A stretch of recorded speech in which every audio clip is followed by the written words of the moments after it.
All right, welcome everybody. 1,000 subscribers. So super stoked on that. Had 49 subscribers at the beginning of the year, and today is August 15th, and we've hit 1,007 subscribers.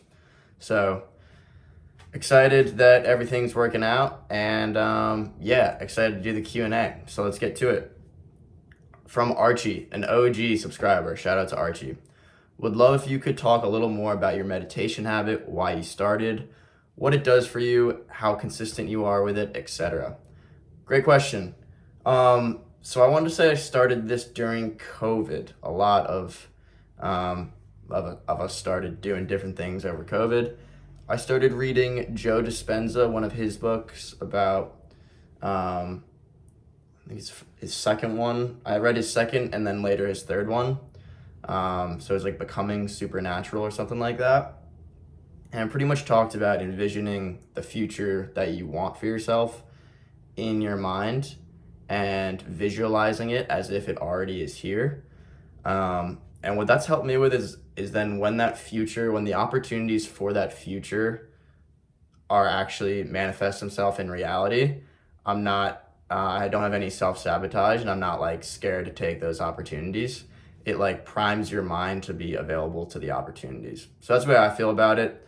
And then in order to get into that state of visualization, I would do sort of just concentrate on my breathing, which is typical, just like breathe in and out, bring your focus to your breathing, and then do something called a body scan, where you sort of bring your focus and your energy to different parts of your body. So I'd begin like on my forehead, work my way down my face, my whole skull. And there are you can go to like guided body scan meditations on YouTube, and they're all really good. So that's sort of my meditation routine. I guess I got into it, just in COVID, and sort of have been sticking with it ever since. And it's worked really well for me. So hope that helps. Okay, question number 2 from Archie. Scariest surfing moment. So this is probably when I was in Sumatra. I was in Wajambu. I was surfing Wajambu, which is, people refer to it as Sumatran pipeline. It's just this heavy barreling wave, this big left. And I took off on a closeout, got pitched over the falls. It was probably double overhead that day. Slammed down. And then I got wedged under a reef shelf. So the reef was like, came out like this, and my body went underneath, and then my board was up top, and I looked up and I saw just like reef above me. And so I had to like shuffle out of sort of this underwater cave in order to get back to the surface. And then, so that was obviously pretty freaky. And then I got back to the surface, look up, and there's another dude taking off on an even bigger closeout. So he's coming right at me. And luckily we didn't collide. I just swam under and it was all fine. But that's definitely like sketchy reef over there, and just, pretty sketchy situation. And question number 3 from Archie. Do you drink alcohol?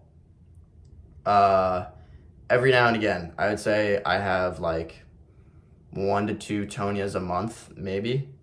And Tonias are the beer here in Nicaragua. I like the taste of beer, but I don't like being drunk. So I would say I never get drunk, but maybe I'll have a beer or a glass of wine with dinner or something like that. So there you go. And at Dan Murphy, what's the cost of living in Nicaragua? So this fluctuates depending on what part of Nicaragua you're in. Where I'm at, Popoyo is a pretty touristy destination, so it's not local prices really, but still way better than anything you'd find back in the US. So I pay $580 a month for rent, and I have a place like right on the beach, nice place, 1 bedroom. It's a studio, but like gets the job done.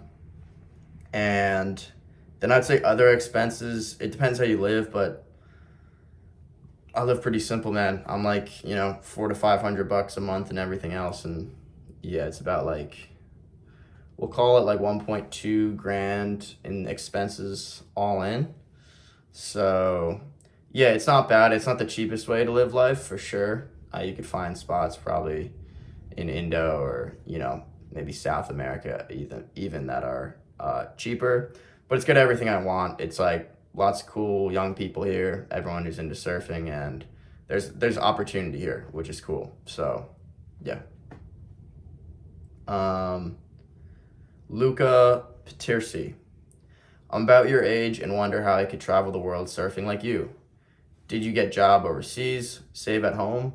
Would be awesome. You're living the dream, bro. Fire emoji. Shout out to Luca. Yeah, good question, man. So I talked about this in one of my previous videos, but essentially the way I got going on this journey was, yes, saving up a bunch of money. I was lucky was working a corporate job, working at a bank, making like really solid New York City salary. And then moved home with my parents for like 6 months. So all that time I wasn't paying rent and I was just pretty much preparing for this next phase of my life. So I was able to save up, a good amount and get some investments that have done well. And so those really are what's funding my lifestyle right now. But there were stages in the travels where I did online work and also just real in-person work when I was in Australia. So yeah, I would say that like the financial stuff, it's different for everyone. Depends on like the situation you're in and the opportunities you have. But I would say definitely what you want to do is think about the trade-off between money and time, right? So if you're in a position where you can make a bunch of money in a short amount of time, I would say do that. And then with the goal in mind to one day do the surf travel thing and then make your next move. And so, you want to save up, I would say minimum like 10, 15 grand. That'll give you like minimum 3 to 4 months of runway to just figure it out, And what I would do in that 3 to 4 months is bet on yourself, right? So in those 3 to 4 months, try and start some sort of business on your own, whatever your skills are, whatever you're into. So this is what I did for the online work stuff. So I worked at a bank and we specialized in pretty much funding startup companies. And so when I quit the job at the bank, what I did was I went on Upwork and I looked up all startup companies that are looking to raise money. And I would message them and I would say, hey, I used to work at a bank. I know exactly what banks are looking for when you send them files for a loan or something like that. Let me prepare your documents for you and I'll do it for free. I just want a good review. So I did that 3 times when I was able to get 3 different jobs. Pretty much worked for free for 2 months for all these separate clients. And then 2 things happened. I got better ratings on the site, so I started getting more inbounds, some more job opportunities. And then also the people who I worked for, because I did a good job, they wanted me for more work, and then I started charging. So that's sort of the advice I would give, is work for free for a month to 2 months, focus on gaining experience, getting client reviews, building up some sort of reputation. Once you have a reputation, you're busy, then you can start charging money for this stuff. So that's sort of any sort of online work, I think that's the way to go. And yeah, I watch a lot of like Alex Hormozy and I think he's like for the online business guy, he's really good. And yeah, I had a friend in college who's been crushing it, who I sort of had looked to as like a mentorship in a way. Yeah, cool. Alexis Sanchez, what are your board dimensions? So right now I'm riding a 510 29 liter Pintail. It's a pretty fast board. Was probably better it was a board I got in Indonesia. I think it's better for Indonesian waves. Here, there's a little bit more texture on the waves, and the waves are a bit fatter. So I think I would want a bit more volume, a bit more length if I could design the perfect board. But for me, like I just stick with a board until it breaks, to be honest. I'm not like too particular about the board. I'm a big fan of like, the wizard. It's the wizard, not the wand. So just trying to make myself a better surfer and better athlete, and then, I'll ride anything. But one thing on that point, which I think is important, is mixing up the boards you ride if you can. So whether that's borrowing a friend's or expanding your quiver. I have like a 8-foot longboard that I'll take out. I actually took it out this morning.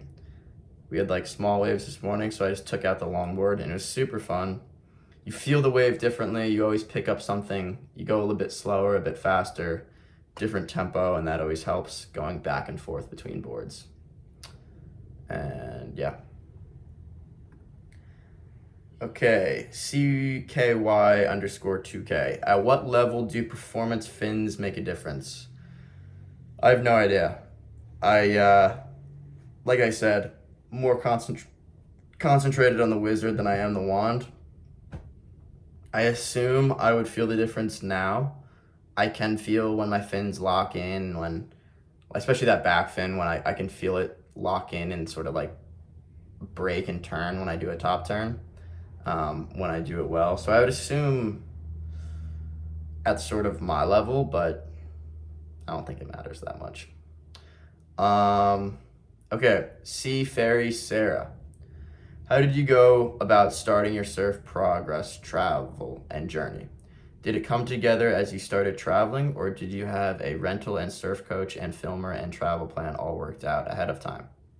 Did you stick with your plan or end up changing what you thought you would have done? Any tips for hiring a surf coach and not being ripped off? I've done several super expensive surf retreats, but for paying thousands of dollars, they aren't worth it to me, so I'm interested to hear how taking on the journey yourself is. Also, do you have a specific amount of time, months allotted in your plan, as I'm sure you have needed a plan for visas? Yeah, so I just bought a one-way ticket. There was no plan. Like, there was a plan. I'm gonna become the best surfer I can, but that was it. And then I had the plan of doing the content stuff, but I was just so terrified in the beginning, because in the beginning you have so many things going against you. I had made like 1 or 2 YouTube videos before, so I sucked at making YouTube videos. I was a complete novice surfer, so I sucked at surfing. And my goal was to start a surf YouTube channel. So when you suck at surfing and you suck at making videos, how the hell are you going to be good at making a good surf YouTube channel? So I was like the biggest amount of imposter syndrome, like sort of like nervous, underconfident, everything you can imagine at the beginning, and no real plan. But the good thing was, it wasn't that much of like a, say, like business idea. It was more, all right, I just need to go become the best surfer I can. And it's sort of this blind faith in a way, that if you just like sort of believe in that, you believe in yourself, and you believe in your calling. That's what it felt like, really. It was just a calling. And so I didn't like have the details worked out, but it was just like, go do that and then see what happens. With all this other stuff, so yeah, the question around getting a surf coach, filmer, all this stuff, I would say you want to do the work. You want to do 99.9% of the work yourself, and then you can use, for coaching, I would say the most highest leverage thing is video analysis. So that's stuff I've done. The way I got into that actually was, a few of my videos on Instagram just went viral, and then I had surf coaches from across the world reach out, and we did video analysis, which you guys can check out if you look on my page. So I had like Kai Lenny, surf coach. I had Chris Mills, who's with the Surf Athlete app, and like some of the best surf coaches in the world were doing it for free, sort of just to help me out, and I'm sure help their coaching business as well. So I would say the most highest leverage thing you can do is video analysis, but then 99% of the work is you yourself just getting in the water every day. And surfing is a very independent sport. That's one of the things I love about it, is it teaches independence, and you have to be accountable for everything going on.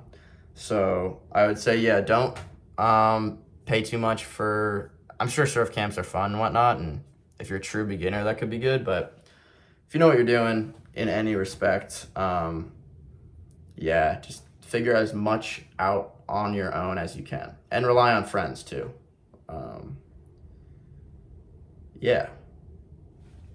Alexander Zamina. What role does age for beginner/intermediate surfers play who want to put in the time and work to progress to shortboards? Thanks. Okay, to be honest, I think the younger the better, because when I look back on the sports I played when I was younger, it's like tennis and basketball and like lacrosse, and that stuff just came so quick to me. I always think if I was, 13 starting to surf, it would be just a whole new ball game. Like that would be insane. And you see, yeah, people who have been surfing since they were super young, um, and they're just absolute weapons.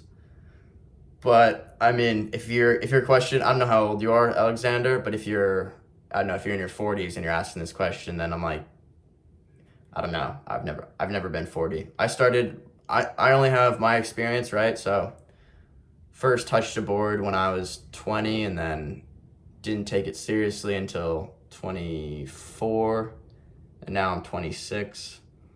So I can say with confidence from 24 to 26, if you do the things to make yourself as good an athlete as you can, and you surf as much as you can, you push yourself on waves, you can progress the way I have. Yeah. So, all right, that is it. That's the Q&A. Thank you guys for tuning in. I always like filming these, so thanks for the questions. And as always, like, subscribe, helps me out. And yeah, see you next time.